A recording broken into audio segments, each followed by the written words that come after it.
का सुरेश नया मोटरसाइकिल लाइल बड़ा का बड़ा उड़ा ताड़ा हो। अरे हमारा के तो दहेज में मिलल बा, तोहरा तो नहीं बियाह भइल बा, तोहरा के नहीं मिलल का? ना तो हमारा के ना मिलल बा। तू तो ठगा गईला फिर। अरे आजकल कौन ऐसा लड़का बा कि बियाह होए और दहेज में गाड़ी ना मिले? अरे आजकल तो लोग के चारों चक्का भी मिलेला।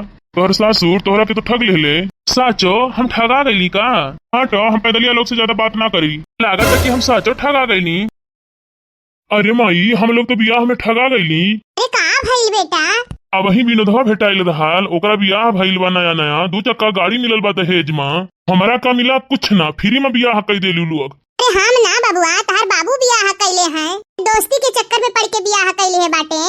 तो ठीक है कहत बाटो कि कुछ ना मिलल हमरा के, कुछ ना चढ़ौले उ लोग, ना एगो गड़िया दिहले ना सामाने दिहले। ठीक कहा ताड़ू माई, वह समय तो कुछ ना दे रहे लोग, लेकिन अब ले आई। अरे कहाँ बाड़ू हो, यहाँ आवा तो। अरे का भइल जी? तोहर बाबूजी हमरा के ठग लेहले और फ्री में बियाह कई देहले तोहर हमरे घर में। चुपचाप अपने बाबू के पास फोन कराओ, कहा हमारा के को मोटरसाइकिल, फ्रिज, कूलर, एसी जितना सामान होता है पूरा सामान दे दिया। नहीं तो हम तोहरा के ना रखब अपने घर में, ले जाए अपने घर। कितना दिन बियाह के हो गईल, जितना पहुंचान रहा हमरा पापा के सब तो देहले रहले। अब रउआ लोग का दूसरा के देखी के मोटरसाइकिल और दहेज के फेरा में पड़त बाटा। उ सब कुछ नहीं जानत है हम। चुपचाप अपने बाबूजी के बुलावा, इतना सामान हम बबुआ बोली उतना सामान दी है, तब तो तुमके घर में रखब, नहीं तो ले जाए अपने घरे। तो अपने बाबूजी के साथे चली जाई, हां जिंदगी भर नहीं हेरे में रहिया। हाँ समझ लू। अच्छा ठीक बा। आई अब आइल ऊट पहाड़ के नीचे। हां बबुआ आवे त ना इनके बाबूजी के, तब बतावत है हम। ताई ना रउआ हमरा लड़का के ठग लेहली, जिकरी चले के सहूर ना रहला ना, वहू के 2 चक्का गाड़ी मिलेला। हमारा इतना होनहार लड़का के रउआ कुछहू ना देहनी। हमार बेटा जितना कहत बा, अगर उतना सामान देबा तब बेटी के रखम, नहीं बेटी के अपने साथ ले जा।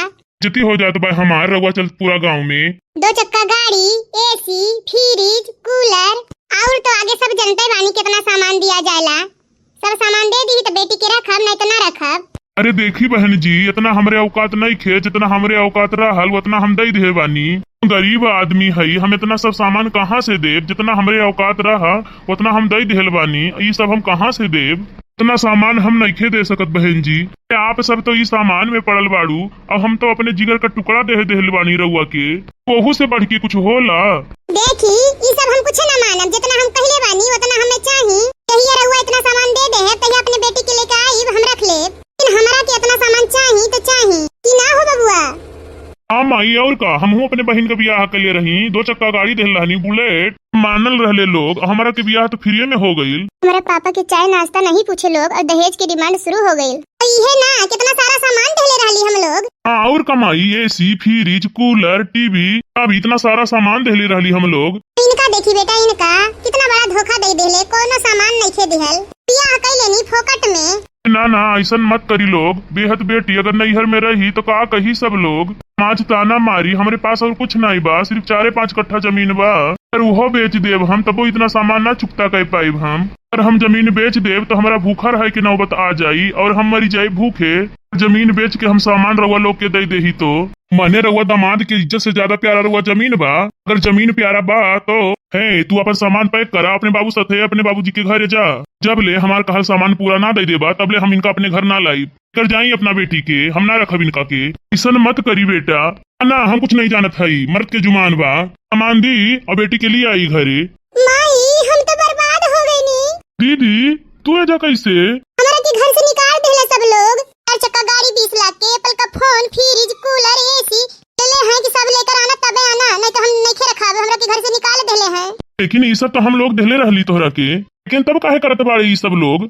अरे बेटा लालची हो गई बाड़े सब लोग। कहा तो है सब लोग कि ब्रांडेड सामान लेके आई हा, तबे आई हा, नहीं ना आई हा। अच्छा अब ब्रांडेड सामान चाहिए, वह समय तो कुछ नहीं बोले रहल लोग। माई चला दहेज प्रथम के केस कियल जाये, जब दहेज प्रथम में अंदर जाई सब लोग ना तब पता चली जाये का होला दहेज। हमरे बहिन के इतना परेशान करत है लोग। पापा हमनियों के केसवा कई दे के का फालतू की बकवास करत बाड़ू? काहे अपना पे पड़ल बा तो फालतू बकवास लागत बा। जौन काम रउआ बहिन के ससुराल वाले रउआ बहिन के साथे करत बा, वही काम तो रउआ लोग हमरे साथे करत बानी। हमनियों के तो केस करे के बनत बा।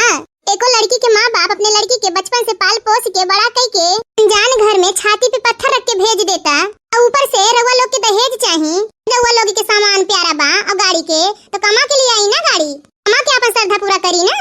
बेटी के बाप से जमीन बेचवा के रउआ लोग के श्रद्धा और शर्त पूरा होई। हमारा अपना गलती के एहसास हो गई, तू ठीके कहत बाटू। हमनिए के करनी के फल हमरा बहिन के भी भोगत पड़त बा। हमरा के माफ कर दा, हमार से अब दहेज ना मांगब, अब अपना दाम पे कुछ करके दिखाई। ससुर जी हमरा के माफ कर दी। अरे माँ जा ससुर जी ले नाश्ता और पानी ले आवा। माई हमरा के हमरे घर के लोग नइखे निकलले। आज दिन में भाभी हमरा के फोन करले रहली, अभी हमरा के सब बात बता देले रहली कि राउर भाई मोटरसाइकिल मांगताड़े, सारा सामान तबे रख, हम नहीं घर से बाहर निकाल देब। राउर माई बड़का लिस्ट बना देले बानी सामान के, जौन जौन सामान बियाह में नइखे मिलल उ सामान मोटरसाइकिल लेके आइबू तबे घर में रखब। तबे हम भाभी से कहले रहनी कि तू टेंशन मत ला, हम आ रहल बानी ना। तहरा लोग के आंख खोले खातिर हम ही ड्रामा करले रहनी। बहुत बढ़िया कैलू दीदिया कि हमार घर बचा लेहलू, नहीं तो हम तो दहेज के चक्कर में अंधा हो गई रहनी। बिटिया और का, दहेज बहुत बुरी चीज है। बहुत बढ़िया कैलू बिटिया, बहुत बढ़िया कैलू, हमारा सबके आंख खोल देलू।